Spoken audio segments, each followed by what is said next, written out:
Добро вечер. Значително недоверба на судиите и обвинителите во советите што треба да ја штитат нивната независност.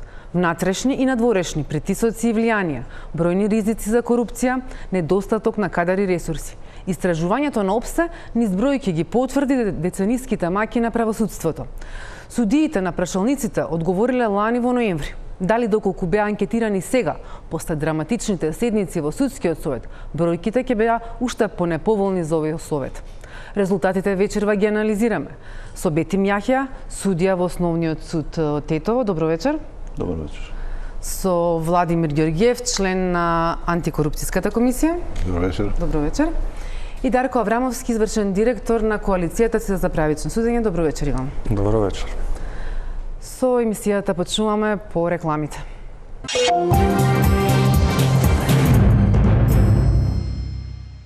...212 суди и 83 обвинители одговориле на анкетата на ОПСЕ и отсликаа што мислат за судскиот совет, за советот на јавни обвинители, каде ги гледаат најголемите ризици за корупција во судството и од каде доаѓаат притисоците врз нивната работа.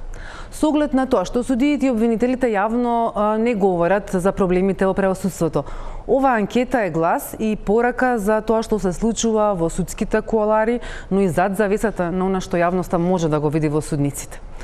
Ѓорѓиев, почнуваме со вас.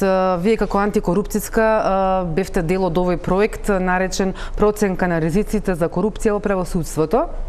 Од она што го изанализиравте, каде ги гледате најголемите проблеми со корупцијата во правосудството, но и врз основа на тоа што вие го работите како антикорупцијска, постојано добивате и представки и може да ја следите состојбата. Да, благодарам. Значи, најголемите ризици од корупција во правосудството се токму и детектирани во самиот оваа проценка. Особено, значи, на прво место е токму влијанието што може да го имаат судиите, не само од својата фела, значи од други судии, од председателите на судовите или од членовите на судскиот совет, тоа го покажуваат резултатите. Тука има исто така влијание и самите услови за работа кои што се уште треба да се градат како капацитети во судството.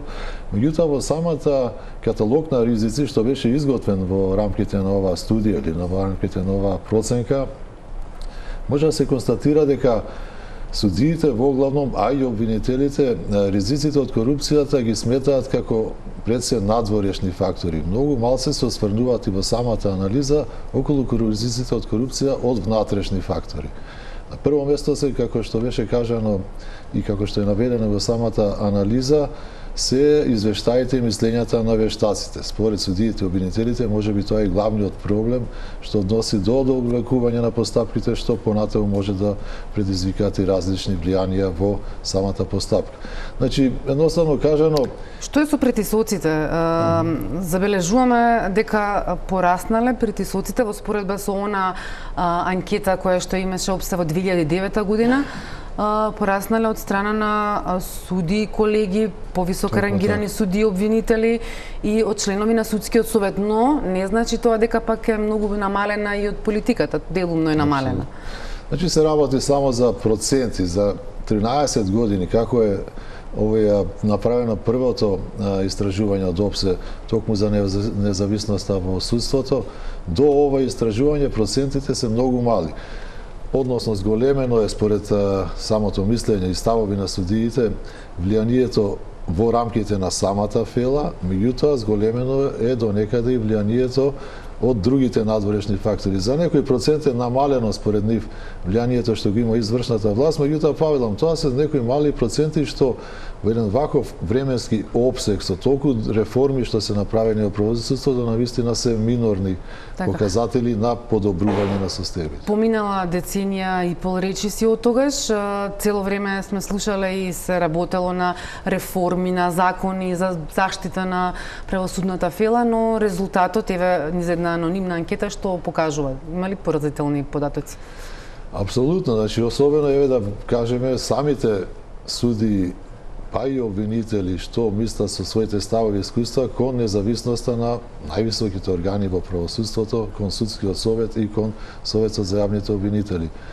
Некаде 70% немаат доверба во независноста на овие органи, нити пак имаат доверба во одлуките што ги носи во делот на назначување на суди, напредување и во водењето на постапките за одговорност. Едноставно, навистина, ситуацијата, според сликата однатре, е многу лоша во самиот правосуден систем. Подесна и околу судскиот совет повеќе ќе продискутираме. Аврамовски, се задржиме на влијанието кои што посочиле судиите дека ги чувствуваат пред се нели од членови на судскиот совет и оние хоризонтални, вертикални влијанија како се нарекуваат во оваа анкета. Дали тоа што се зголемил процентот на колегите делумно се намалил од извршната власт и политиката, тоа кажува дека навистина помалку политичарите вршат влијание или пак можеби сега нашле некој друг канал, а тоа е да речеме преку овие судски инстанции преку кои се покажани во анкетата?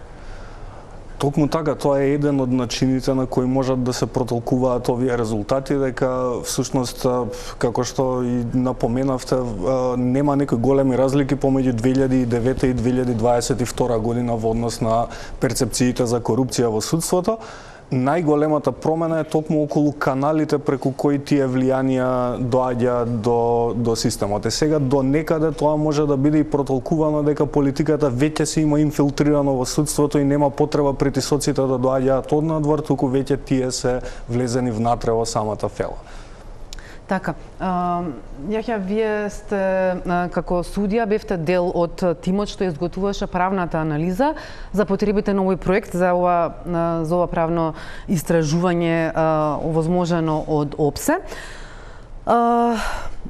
Во споредба со тоа што се случува, може да ни кажете како се вршат овие влијанија преку судиите, односно преку членови на судскиот совет, судии од повисок суд. Како тоа се врши? Дали доаѓа буквално предметот на масата на судијата, им се сугерира, или пак може тоа е преку менување на распоредите за работа на судиите, може би преку иземањата, институтот за иземање на судиите кои го работат предметот, или пак преку кои се начините и врз основа на ова истражување?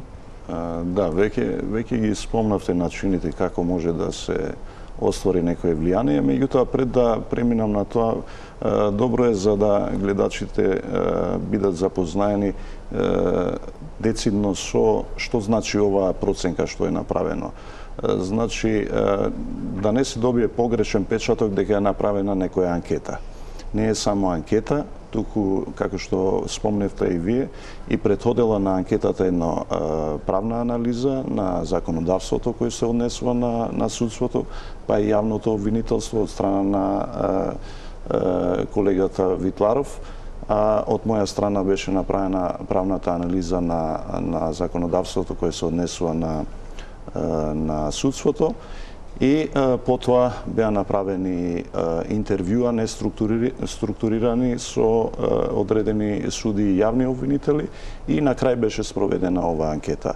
Анкетата ги покажа, значи, некои слабости, односно ги идентификуваше овие можни начини на влијание, значи да се разбереме ова, како што и амбасадорот при промоција на самата проценка кажа, не утврдуваме ние корупција тука, ниту ниво на корупција, туку утврдуваме индикатори, односно ризици на корупција врз основа на легислативата и врз основа на практичните случаи, односно тоа што се случува во пракса.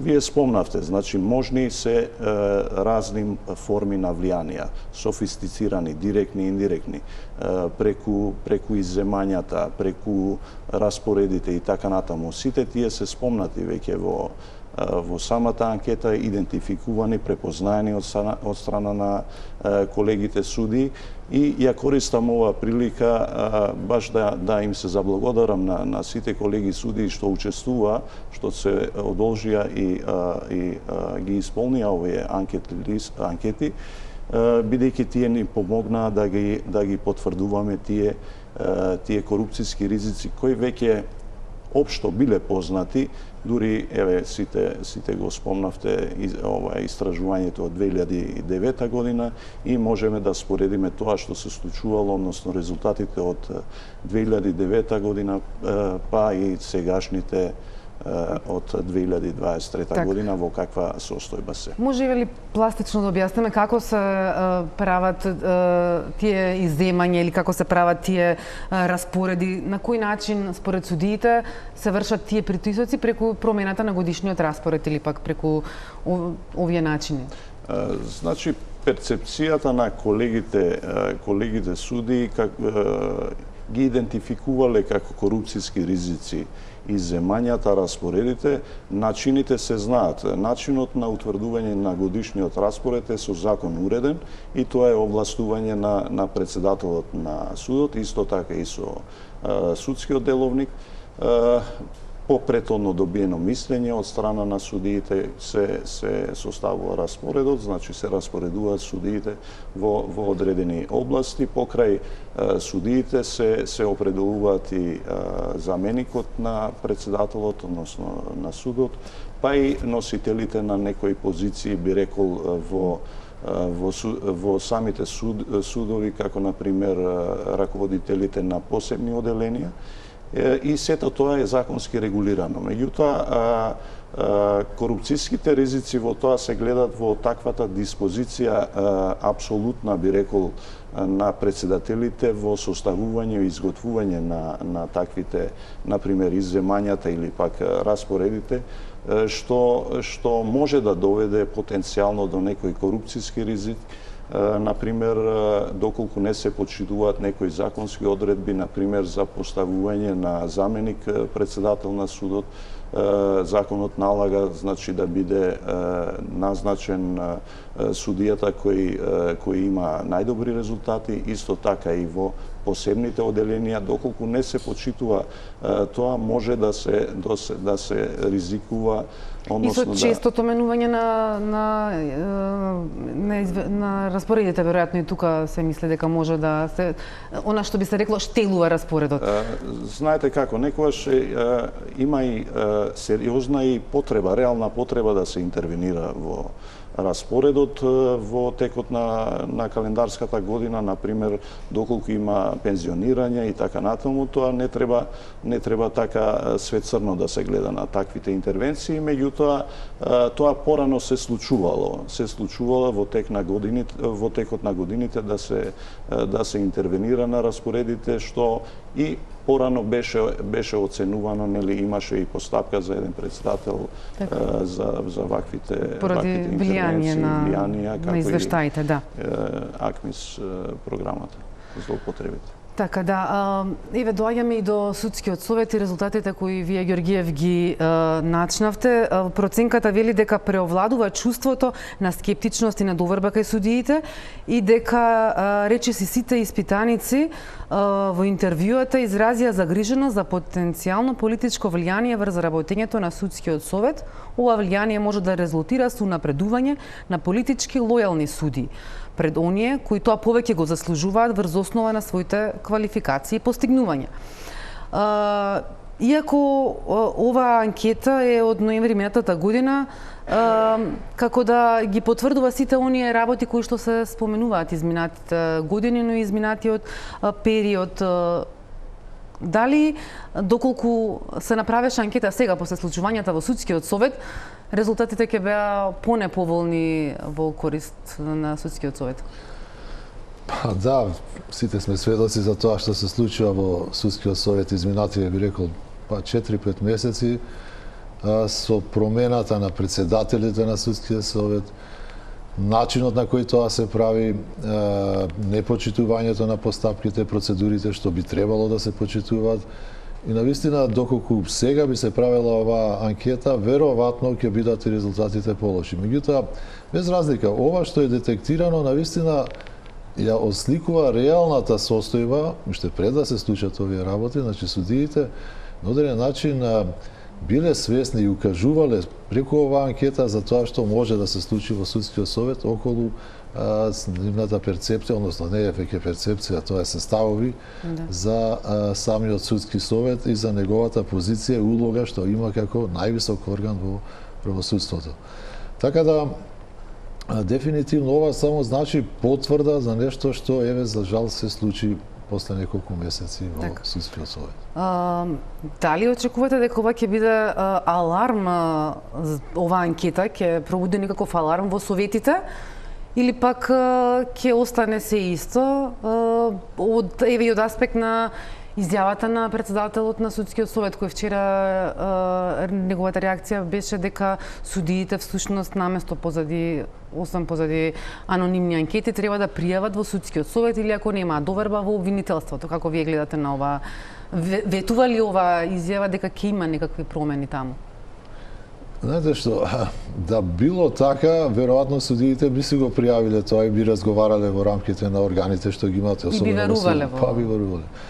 Сега отпосле, од кога излезе оваа анкета, да се посочува дека судиите наместо да одговараат, пак ќе кажам, анонимно на овие прашалници со кои што изразуваат фактички својата загриженост во тоа што се случи во судскиот совет. И тоа ја го гледам како позитивен аспект на оваа анализа што е направена. Сега тој вели дека требале директно да кажат. Мислам, имаме една контрадикторност. Ако имаме 70 и неколку проценти недоверба во работењето на судскиот совет, како очекува председателот на судскиот совет да судиите дојдат и укажуваат директно таму? Еве вели ако не во обвинителството, и ако и таму довербата не е. Па и таму слушнавме од председателот, ако не слажам, на советот на јавни обвинители, слична изјава дека обвинителите можеле тоа да го кажат и таму. Меѓутоа, не би биле вакви ситуациите кога би било навистина отворена таа дискусија, без страв, без, како се вели, задршки на самите суди и обвинители да ги пласираат своите ставови и искуства во сопственото работење. Така да, очекувам јас лично, и еве ние како институција, па мислам дека и по широката јавност, дефинитивно институциите, да ова анкета биде вовед во едни структурни промени во правосудството. Ние имавме и досега, нели, национални или како се велат веќе стратегии за реформа во правосудството, меѓутоа ова може да биде навистина како една дополнителен материјал кој што укажува дека самите суди, самите обвинители сметаат дека навистина треба да се реформираат одредени структури во правосудниот систем. Врановски? Мене, ако ме прашате, податоците се веќе доволно загрижувачки. Резултатите се дека речиси 3/4 од судиите немаат доверба во судскиот совет. Ако на тоа се надоврзе фактот дека судскиот совет е оној кој има моќ да ги разрешува судиите и последните случувања кои покажаа на јавноста дека советот е спремен да ги прекрши законите во сопственото работење, да кажете дека судиите треба да дојдат и да пријават кај вас е одраз или на дрскост или на неукост. Тоа е многу несериозен пристап од страна на Советот, кој може само дополнително да ја деградира и онака веќе лошата репутација која што Советот ја ужива кај своите сопствени конституенти. Токму затоа ние апелиравме уште претходно во неколку наврати дека единствен начин да излеземе од оваа ситуација е доколку Советот биде распуштен и доколку има нов состав на Советот, а при тоа се иницираат и законски реформи кои ќе го зголемат транспарентното избирање на членовите, отчетноста на Советот и учеството на јавност, ајде да кажеме, во изборот, налик како што е тоа избор на членовите на Државната комисија за спречување на корупцијата. Од друга страна, ваквите резултати покажуваат нешто во позадина, а тоа е дека кај судиите владее одредено ниво на страв. Доколку судиите работат со таков страв и со таков притисок, тоа кажува доволно дека судскиот систем не може да функционира како што треба, ако тие се приморани своите одлуки да ги носат под разни притисоци и под постојано уценување, условно кажано, во одсуство на подобар збор сега. И во таква ситуација советите се оние кои се најдиректно повикани да превземат нешто и да ги подобрат состојбите, бидејќи судскиот совет е токму оној орган во државата кој ги има надлежностите да ја унапредува репутацијата и угледот на судската професија, како и да ја зголеми довербата на јавноста во судскиот систем.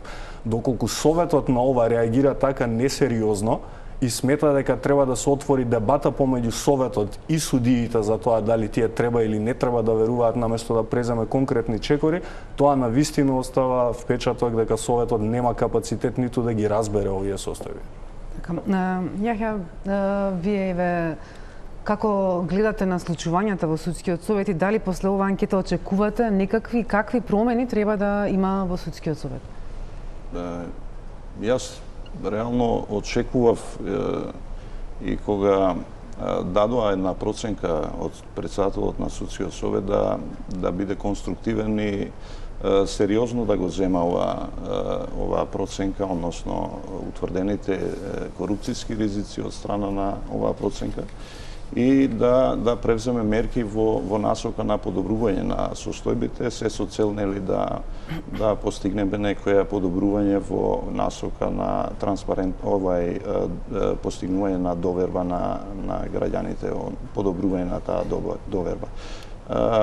Само да појаснам, бидејќи председателот на судскиот совет го поврза интегритетот на судиите што го исполниле тоа анкетата, тоа не е така. Значи, ова се работеше пристапот на оваа проценка беше научен и методот, односно начинот на кој беше спроведена оваа анкета не случајно е избрана анонимна, тргнувајќи баш од тие причини, бидејќи се навистина сериозни и осетливи теми за кои се прашуваат судиите и не случајно е избрана оваа форма, за да не се постигнат нели општествено пожелни одговори. И токму затоа и тоа е објаснето во оваа проценка, меѓутоа очигледно дека не е анализирана како што треба и затоа вакви избрзани реакции не се добри, посебно по однос на половина судии кои ги пополниле овие анкети. Да, на 210 судии пополниле, но се довидува сега во прашање нивниот интегритет? Да, ова, значи, анкетата беше анонимна, не беше доставување на бланко пријави за некои влијанија и да се наведе на кого се однесува. Значи, ова беше еден применец научен метод на анализа, како што кажав, предходеше една правна анализа и потоа анкета. Очекувате нешто да се промени сега после? И како гледате на сите случувања изминатиот период во судскиот совет? Секако дека сите случувања во судскиот совет од страна на судиите се гледат со една доза на загриженост. Секако дека тоа што се случува таму, односно тие разрешувања на председателите чести, секако дека не загрижуваат, бидејќи тоа е, би рекол, нели, административното тело што менаџира со судството и секое негативно постапување влијае врз довербата генерална на целото судство. И затоа јас повикувам да преовладе разумот кај нив за да не се направат вакви испади. Меѓутоа, еве спомнавте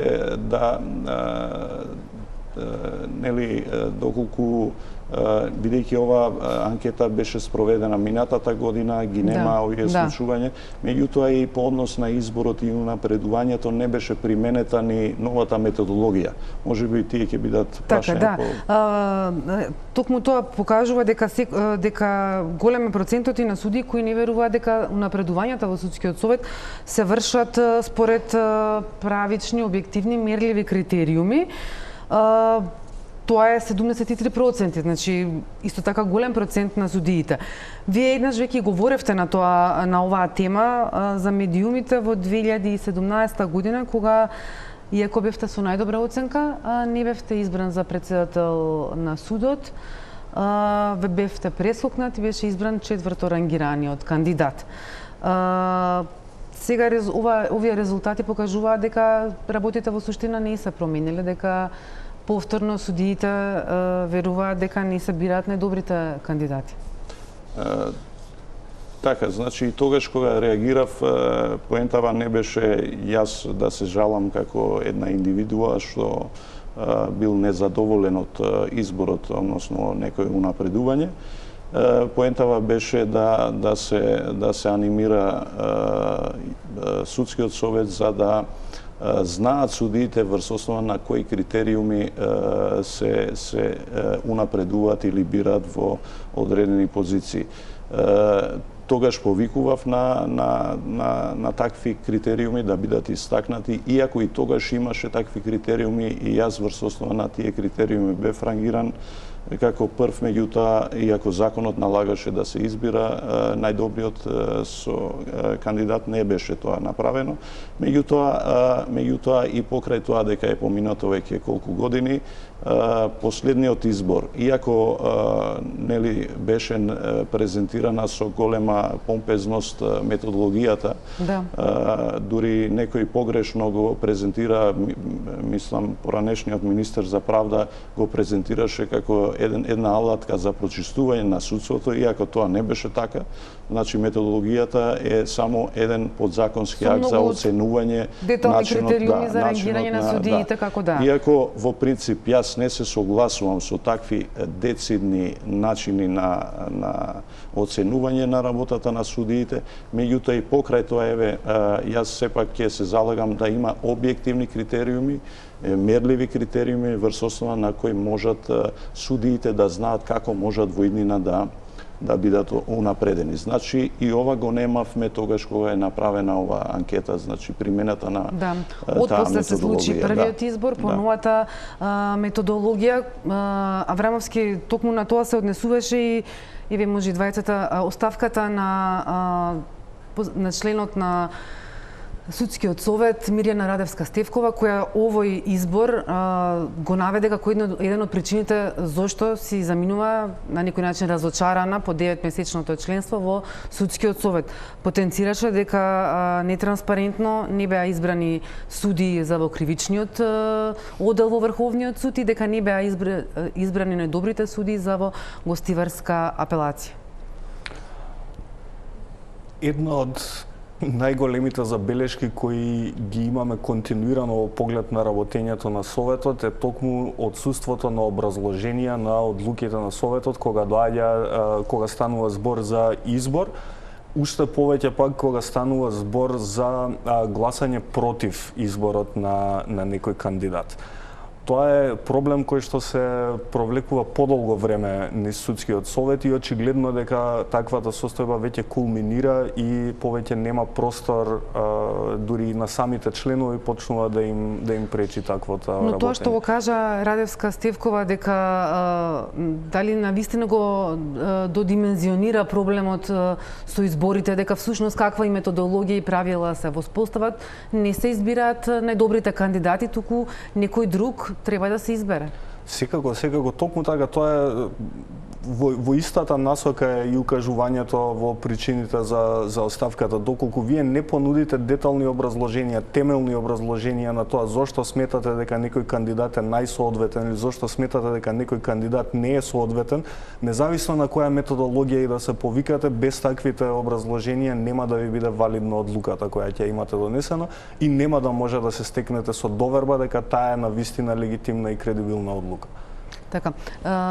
Ѓорѓиев, вие како антикорупцијска добивате често поплаки и реакции, најчесто ги доставувате до Судскиот совет. Имате ли повратно таму, дали постапуваат по вашите представки, колку реагираат, дали има завршница во некои предмети? Еве само една статистика ќе ви кажам, од минатата година, значи за 2022 година, од вкупниот број на пријави за корупција, нели, добиваме и за судени интереси, за имотна состава и така натаму, значи од негде 580 пријави што сме ги добиле како комисија, на правосудството се некаде 83, што значи една шестина од прилика од пријавите што граѓаните ги доставуваат се однесуваат поради незадоволство од постапување на суди или на јавни обвинители. Но сепак да бидеме реални. Овие пријави што ги доставуваат кај нас граѓаните пред се, иако ќе кажам има и адвокати што доставуваат, иако многу добро знаат дека ние како институција не може да се вмешуваме во судски постапки кои што веќе траат и по 10 така, што прават и десетина години, од основен, апелација, па врховен, па пак назад и така натаму. Меѓутоа, сепак загрижува ова дека 80 и нешто пријави се во врска со постапувањето на судиите.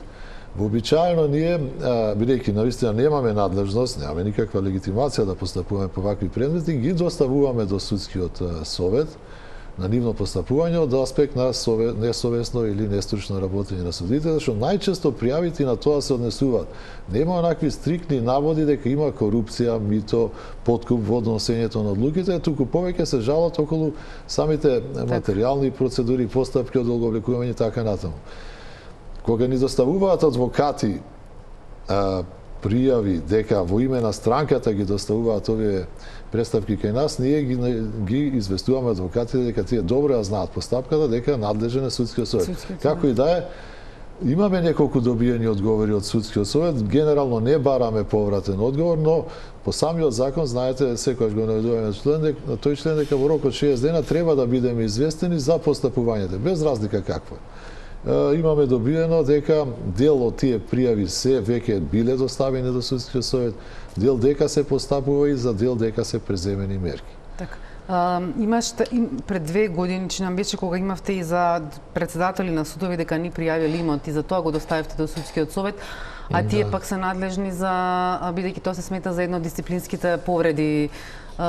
Дали за тоа може би имате нешто добиено повред, дали постапил судскиот совет? Да, тоа беше во 2020 година кога според годишниот план што по закон треба да го изготви Државната комисија околу проверката на имотната состојба, ги ставивме сите председатели на основните суди и на 4 апелациони судови дали имаат пријавено имотна состојба. И тогаш констатиравме дека за 12 председатели на судовите не доставиле анкетен лист за избор за председател на суд. Го известивме тогаш судскиот совет и добивме одговор, ево ги пред мене, од тогашниот председател Килор Здравев, дека ни известува дека посочените председатели на судови кои што немаат поднесени анкетни листови и изјави за интереси се известени од страна на судскиот совет, односно дека е постапено по нашето известување. Точно е тоа дека членот 75 став 1 точка 3 од Законот за судови предвидува дека се смета за сериозна дисциплинска дека може да се поведе дисциплинска постапка за, меѓутоа како што е точно наведено, заради одбивање на поднесување на анкетен лист. Во конкретниот случај не знаеме ние дали се работело за одбивање или не, или можеби не знаење. Како и да е, сите овие прекршувања ние ги санкциониравме и овие председатели на судовите платија прекршачна глоба, што значи на одреден начин признаа дека го сториле тој прекршок. Меѓутоа, ниеден не беше, се разбира, понатаму разрешен од неговата функција.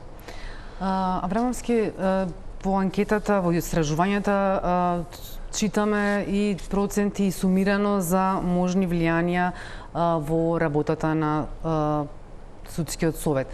Каде, како невладине кое што ги следи работите во судството и во судскиот совет, гледате апликацијата на овие мислења дадени во истражувањето?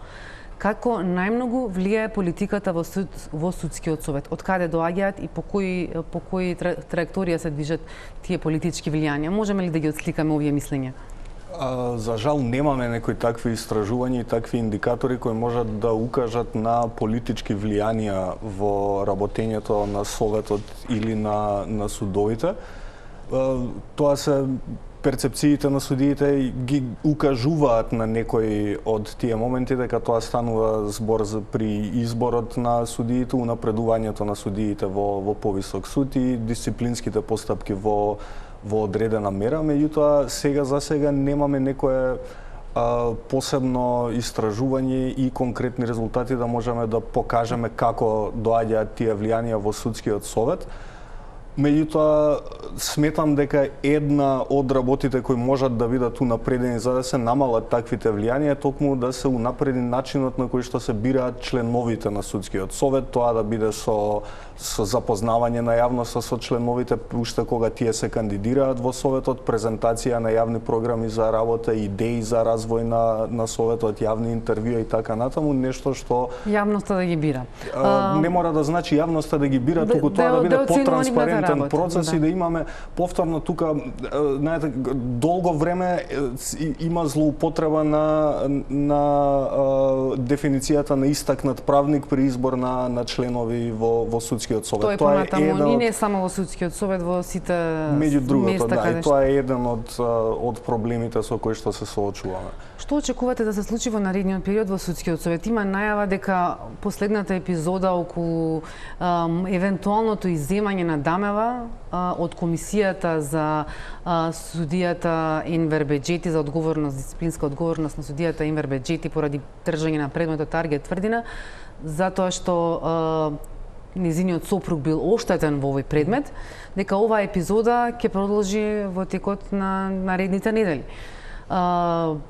Очекувате ли да се смири ситуацијата или пак ќе продолжи таму додека не се расчиста сметките за она што беше изминатиот период?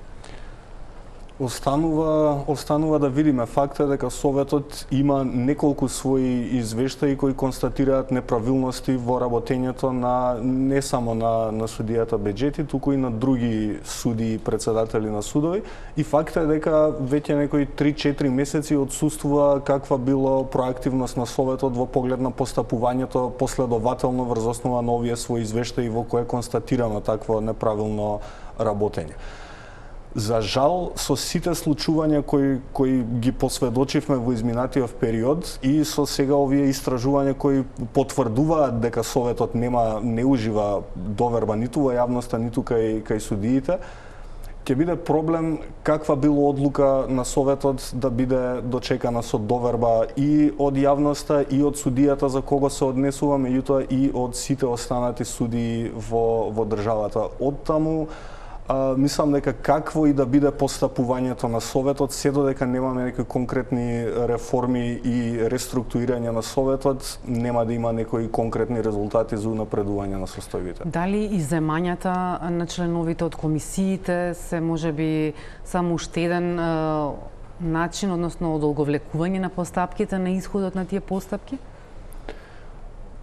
Може би и да е тоа начинот, секако дека може да се протолкува во таа насока, меѓутоа тука мора да имаме предвид пред се дека судскиот совет е првенствено колективен орган како таков, а не е составен од неколку индивидуалци кои имаат индивидуална одговорност за постапувањето, туку е колективен орган и тие сите заедно ја сносат таа одговорност за нивното одлучување и работење. Јахја, судиите генерално изминатиот период и години наназад се тивки за случувањата во правосудството. Еве вака и на дебатите ќе слушнеме повеќе мислења и од професори, експерти, адвокати, невладени. Зошто се потивки, зошто дали еве конкретно судскиот совет тој ги има алатките да спроведува, да ги унапредува судиите, да ги оценува, исто така има можност да води дисциплински постапки за нив.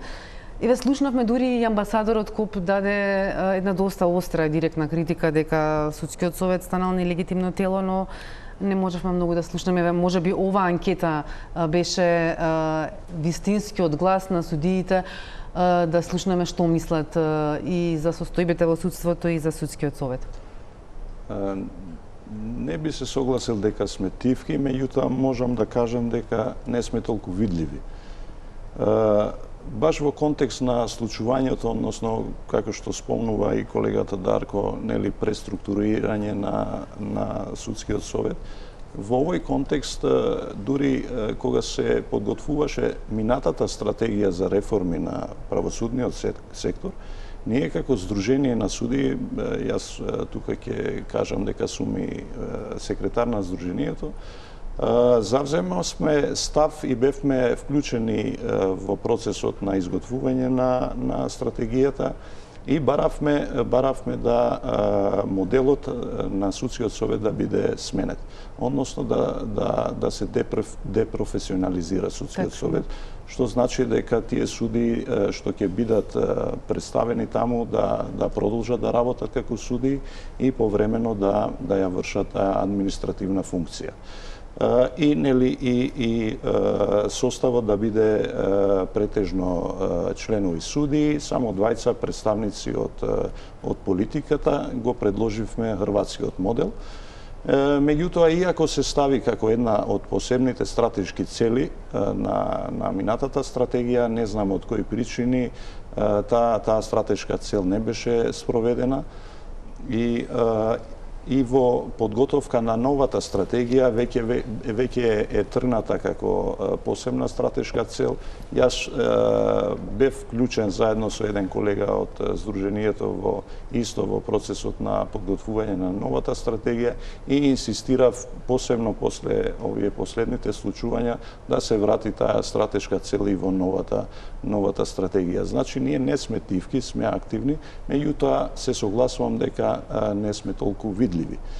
Во таа насока, еве, ние заедно сме членови на Судско-медиумскиот совет и планот кој сме го донеле сега скоро, значи предвидува една комуникацијска стратегија на судовите, односно судиите, која треба да биде одобрена, односно представена и пред повисоките судски органи, на Врховниот суд, Судскиот совет.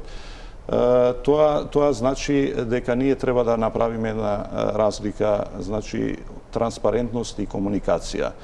Ние сме транспарентни, дефинитивно се трудиме да бидеме што по-транспарентни, меѓутоа ни недостасува тоа што значи комуникација со јавноста. И во таа насока можеби треба да превземеме активности за да одобриме таа комуникација со јавноста. Генерално јавноста да перцепира дека за сите горливи прашања во судството повеќе може да ги слушнеме ставовите на амбасадорите и на сите останати отколку судиите, но веројатно и тоа се работи на перцепција. Со ова не би се согласил, бидејќи ако ја отворите веб страната на Сдруженијето на суди и во јавноста, ние и за последните случувања секогаш сме реагирале, меѓутоа, за жал, некогаш и не се пренесуваат таквите наши реакции. Иако можам да кажам дека дел од колегиве новинари што се дел од Судско-медиумскиот совет соработуваме и ни може би треба да се и погласни и подиректни во пораките.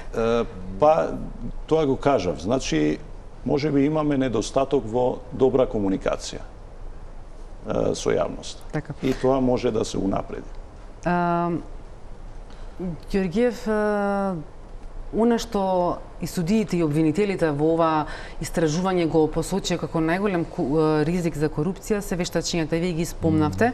Еве прашањето ќе биде до сите, дали овие нарачани, како што се нарекуваат вештачења, влијаат врз исходот на судските процеси?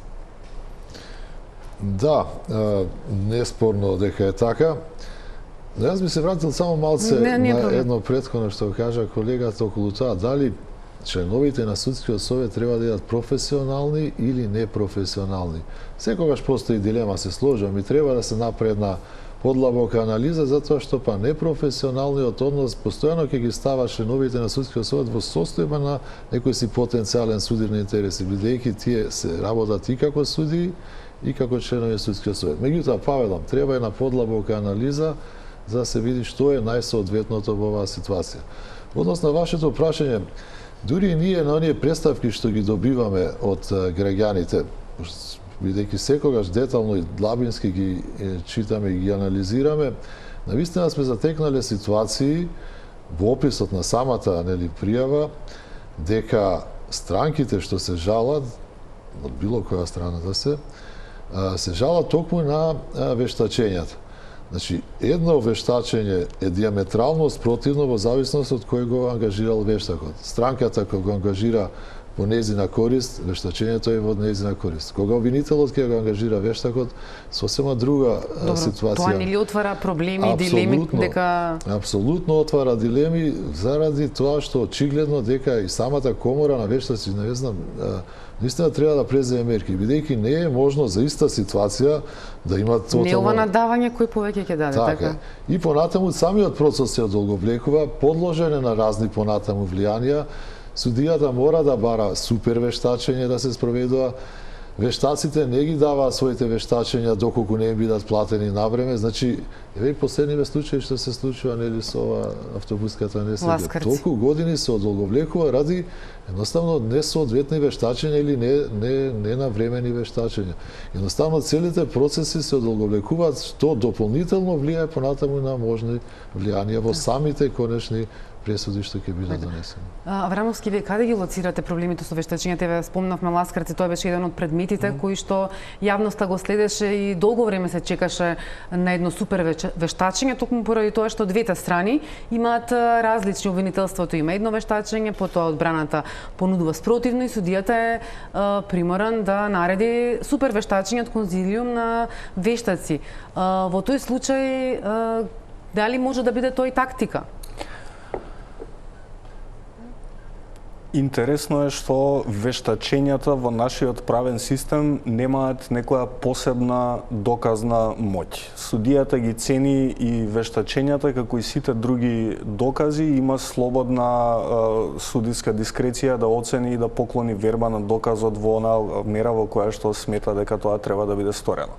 Вештачењата се практично стручно професионално мислење за кое што судот нема доволно познавање за да може да одлучи. Од таму навистина е интересно што судиите многу често се повикуваат исклучиво на вештачењата и тоа делува до некаде дека пробуваат да се оградат од одговорноста и таа да ја лоцираат кај вештаците. Тоа впрочем се согласувам и на почетокот што го спомна господинот Георгиев дека судиите се многу осетливи на надворешните фактори, меѓутоа не и на внатрешните фактори и внатрешните ризици од корупција кои се јавуваат кај самите судии. Секако се согласувам дека имаме голем проблем со вештачењата и дека е потребно да се направат сериозни измени во тој дел, затоа што како што кажав, има случаи каде што има две многу спротивставени и различни вештачења, меѓутоа ние имаме видено и случаи каде што има две целосно различни спротивставени вештачења кои се изготвени од еден ист вештак. Аха. Тоа е веќе сериозен проблем. За ова ќе го прашам и судијата, но по рекламите.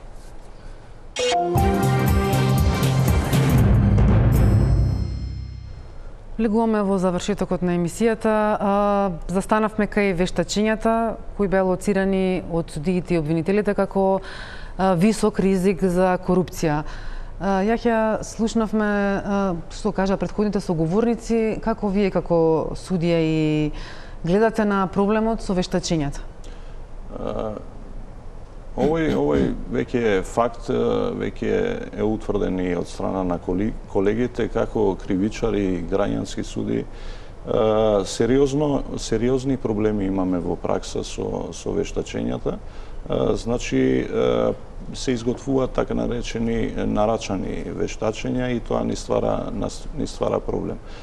Секоја странка, например, бидејќи јас сум кривичар, јавниот обвинител доколку доставува едно вештачење, например за сообраќајно вештачење, за некој сообраќајен деликт, одбраната доколку не е задоволна донесува и предлага да се изведе како доказ некое изготвено спротивно вештачење на вештачењето на јавниот обвинител и сега судот е приморан или по предлог на странките или по службена должност може да определи супер вештачење. Веќе колеги ве спомна по тешкотиите кои се јавуваат со таквите супер вештачења. Нели, тоа се големи трошоци, вообичаено за сообраќајни деликти ги вештачења, супер вештачења ги доставуваме до Техничкиот факултет во Битола, без да бидат уплатени средствата, нема да се изготви вештачењето и тоа одзема и време, а се разбира дека овие предмети како сообраќајни деликти се претежно скратени постапки можат да доведат и до застарување на гонењето. Меѓутоа и еден проблем што во Законот за кривична постапка начинот на определување на супер вештаците, односно вештаците кои се определуваат за изготвување на супер вештачењето, треба да се направи согласно автоматски избор на тие вештаци. Тоа никогаш не го правиме, бидејќи немаме таков систем за водење на односно именик на адвокати кој може на таков начин да биде избран. Така да затоа одиме вообичаено на установи како посигурни институции кои можат да изготват кредибилни вештачења, но сепак сите тие одоговлекувања и можат да подлежат и на влијанија од страна на странките, претежно обвинетите да влијаат кон вештаците при изготвување на тие супер вештачења. Една од вечните теми во правосудството и сега повторно актуализирана од дел од политичките партии е ветингот во правосудството. Како судија, сметате ли дека ова е решение? Ако не, кое е решение за очигледните проблеми кои што ги има правосудството? Ветингот се актуализира секогаш кога се приближуваат избори. Јас пред одредено време бев на една конференција во Прага. Беше присутен еден представник од Албанија, судија. Зборуваше за процесот спроведен на ветингот.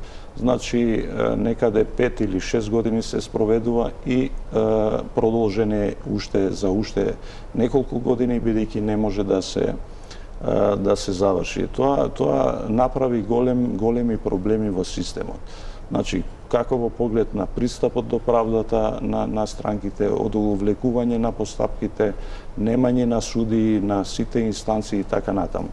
Меѓутоа, причините и стандардите кои се утврдени со Венецијанската комисија и од Страсбург по однос на да се пристапи на ваков радикален начин на ветинг, како што се спроведе во Албанија, нели треба да има високо ниво на корупција и да има ниска недоверба.